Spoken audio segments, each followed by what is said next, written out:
I had a comment last week on my last video. It basically asked me whether I believed in manifestation. You know, a lot of people talk about manifesting their destinies, manifestations, how you can manifest things into happening and yada, yada, yada.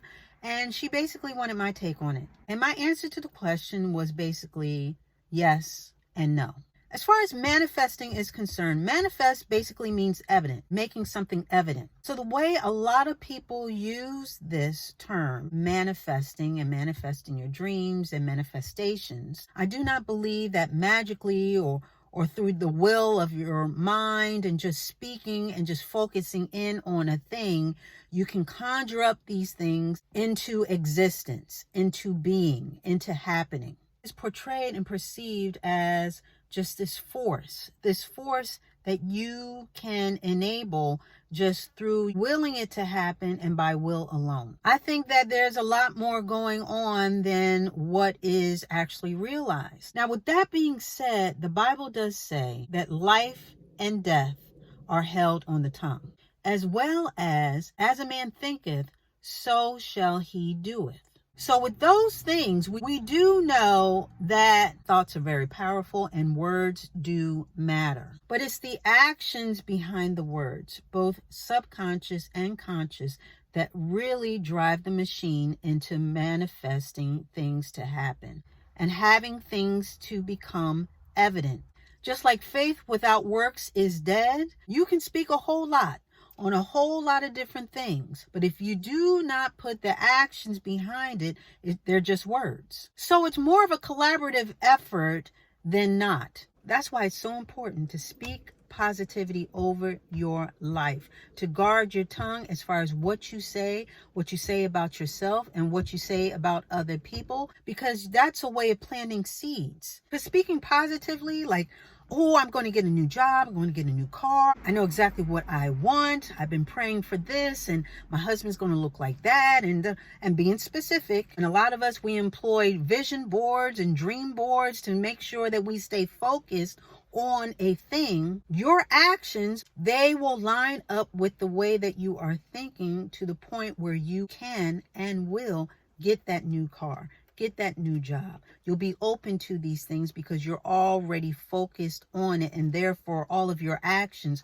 are backing up your thoughts. It's like your mind is the beacon and your body follows. Your body follows as far as actions, as far as attitude, as far as motivation and input towards these things happening. You're trying to find a job or a husband, you'll carry yourself in a certain way. You'll be more receptive to these opportunities once they come along. You're speaking things so that your mind and body line up with your intentions for this specific goal or dream or aspiration to come to fruition. And just like bringing into evidence good things happening, you can also speak negative things into happening. So as your mind goes, your body will follow. If you speak negatively, oh, I ain't never going to have a car. I don't have no money. I never have money. I'm never going to have a good job. I'm dumb. I'm not smart enough. I'm not good enough. You are programming your mind, and therefore your body is going to act in such a manner. If you think of yourself in an inferior way, you will carry yourself in an inferior way, and people will receive that and treat you as such in many ways. So in that regard, as far as manifestations, you do have power. You do have power to bring things into fruition, but let's not forget the God factor. I mean, a lot of people leave him out, but God plays a huge factor in all of this too.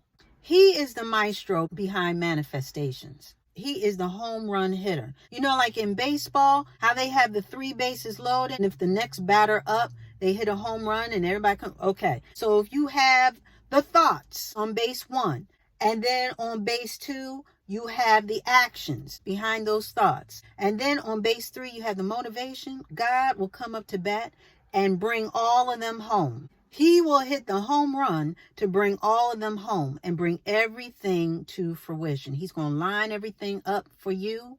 You pray on it. You've been studying about it. You've been doing the work, because again, you got to do the work. you do the work, God will show up and show out and bring it all home and have things manifest. So it's not through us willing it to happen, but God's willingness in having it happen. Showing up, showing out, and making this thing real. Our dreams, our aspirations, our goals. Making these thoughts into reality.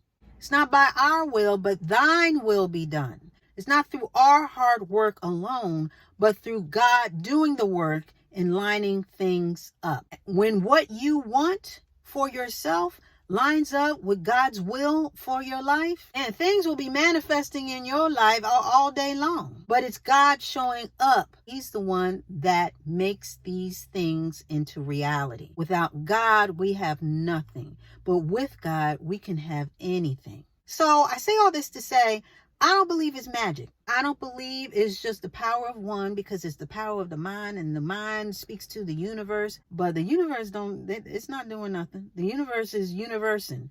It's God. It's God that is in control of all of these things. So let's not leave God out of the equation as far as this whole manifesting and manifestations. Without his final say, none of this happens. So I do believe in the power of words. I do believe in the power of thoughts.